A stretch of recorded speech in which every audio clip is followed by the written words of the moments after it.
Morning, welcome to my Tireside Chat. Merging onto the freeway. My favorite thing to get angry about. It is Friday, February 20th, 2026. I'm on my way to work, per usual. What was I just thinking about? My beanie is crooked. I don't look all that presentable. Oh no. I did get some new sunglasses though. $25 at Kohl's. I like these better. The shape works, and they're kind of like bendable, more durable than like Ray-Bans would be. And if I lose them or break them, I'm not going to be too concerned. Yep. What's going on this week? Wow, so much going on. Where to begin? What do we want to talk about? What's happening? What's going on? What's happening? What's going on? I'm now trying to merge over to the 168 interchange. I'm just gonna rant here about random stuff, and maybe this video will be worth even posting. I don't know. What did I want to talk about? Oh yeah, so I got this Nothing watch, which is pretty cool. Smartwatch. It was like 25% off. I think I paid $65 for it. It's pretty awesome. I put a post up on Facebook the other day. It was a week or two. Yeah, about a week ago, about my thoughts after having worn it for. I guess I've had it 2 weeks now. Where I had one Fitbit or another for like 10 years. Side note, the mountains, the air here is really clear today. You know, getting on the 168 interchange going south from south on 41 to headed east, facing the mountains in Fresno, and it's like super clear, and the mountains look beautiful. There's like 5 days a year where it's like this, and I feel like I'm in Salt Lake City, or Boise for that matter, now that I've been there. We have mountains to the east, and theirs are a little bit closer than we are to ours. And Salt Lake's are very close. Salt Lake, you can drive for 45 minutes and be at 9,000 feet. Anyways,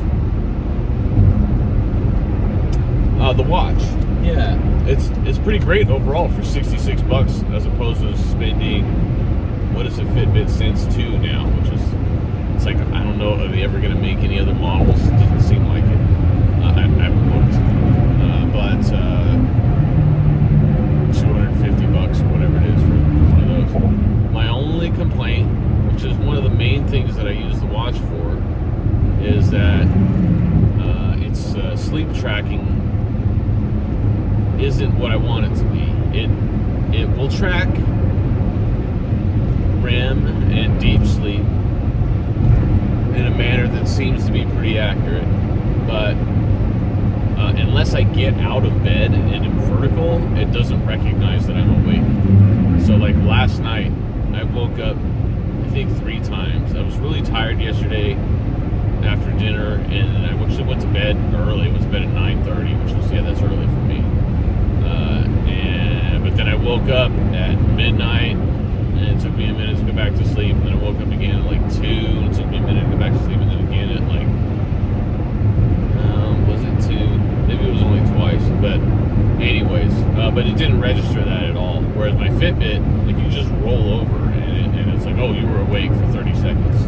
It's much more sensitive to that. So I still have my Fitbit.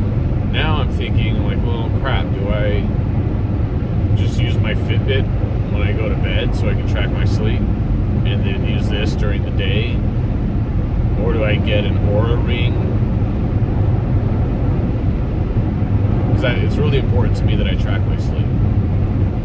I've got, my health regimen down pretty well pat now, to where, there's like 4 major points that I have to meet every day to feel as optimal as possible. And the other thing I've done over these past couple weeks, really like the past week, is I've completely cut out sugar entirely.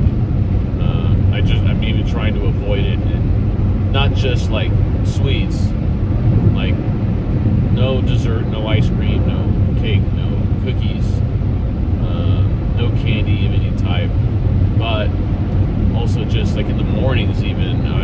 right now, I'd be eating one of those breakfast bars. You've probably seen me with them in one of these videos, which are, you know, like the Trader Joe's ones. They're like almonds and nuts, and with dark chocolate and peanut butter. You know, and one of those bars I think has like 8 grams of sugar. That's too much sugar. I'm not eating those. I'm hungry right now. I had my protein shake this morning, but like I was hungry last night when I went to bed. Sometimes I need salami and cheese or something before bed to like, you know, more protein or something. Maybe even just like some crackers to fill me up. But I didn't do that last night. I'm like, I'm just gonna go to bed. You know, which I think that's fine too. Kind of fasting after dinner, which most nights I try and do until the mornings, and then I don't have my protein shake until after 6 a.m.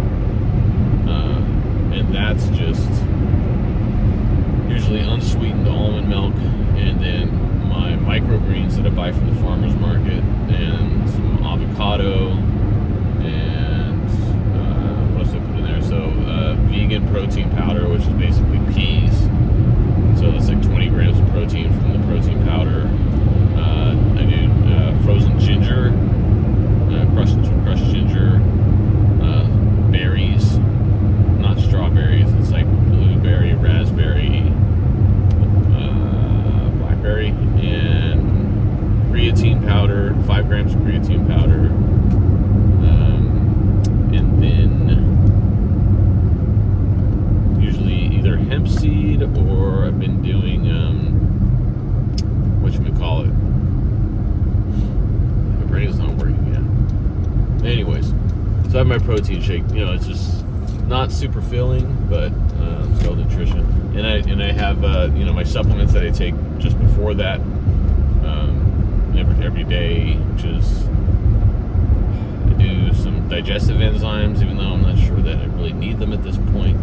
Which I'm only doing them before breakfast, where I was doing them 3 times a day previously. Some high potency omega-3s.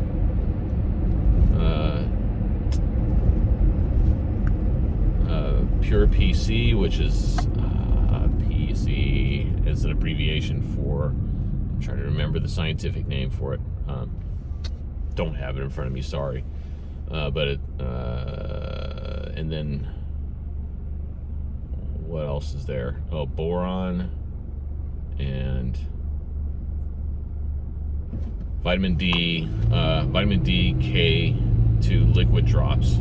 I just do because I'm always low on vitamin D, and like the normal dosage of that is like 3 drops twice a day, I believe. I just do like 10 drops twice a day, and you're supposed to have that when you're ingesting fats. Hence the avocado and the protein shake. Those are good unsaturated fats. And then I have some after dinner, which is usually have some sort of fats with dinner. All that to say, okay, well, there's my my dietary guidelines that I'm trying to follow right now. But anyways, it seems to be working. Between that and then, okay, first thing when I get up, I have my electrolyte tablets, which you do put to a glass of water. I down that, so I get my electrolytes every day. That, over the past month or so that I've been doing that, has been like super helpful. I think that's what I've been really missing for the past 5 years, 6 years maybe. It's just that I've been depleted of electrolytes, and it was a matter of me trying a bunch of different ones until I found this one that works for me, because I'm also really sensitive to magnesium. I've probably talked about this before. I forget who I've told. So forgive me if I'm repeating myself, but that really made a huge difference. And then I think, yeah, just this past week of me cutting out sugar, I'm like, wow, I really, you know, like a week or 2 ago when I first started adding electrolytes, man, I was like, I haven't felt this good since I was like in my 20s. And now that I've cut out sugar, I'm like, oh, I'm feeling even better than that. As far as being clear-headed and just like really focused.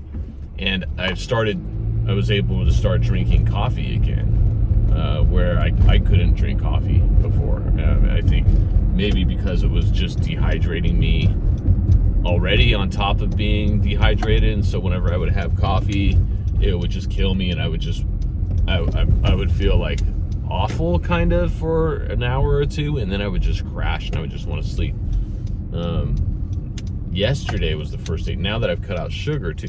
Like the previous week, I'd have like a half a cup of coffee in the morning at like when I get to the office at 7:30, like now, and then I'd have another half of a cup like maybe at 10 o'clock or something, just because I enjoy drinking it, but it didn't really have much of an effect on me. And then yesterday, after like not having any sugar for 3 days or so, cutting out the sugar like I have been, I did that, I have my tea in the morning too when I first get up after the electrolytes, and I'm already kind of awake from that, but not like,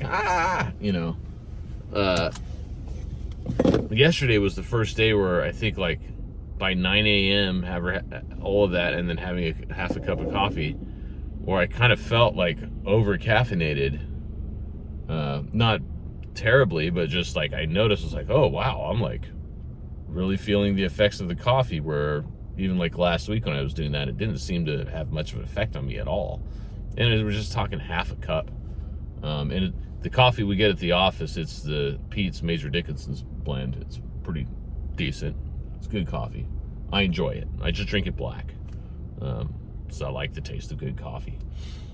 It's an acquired taste. It is. I know like 90% of Americans drink coffee, or 95%. Some American adults drink coffee, but I wonder what percentage of them actually drink it black.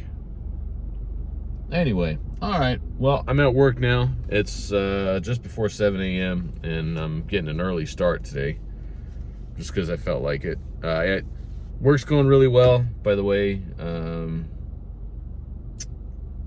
The IT department is functioning extremely well. I'm coming up on my 3-year work anniversary here in a few weeks. Should be review time soon.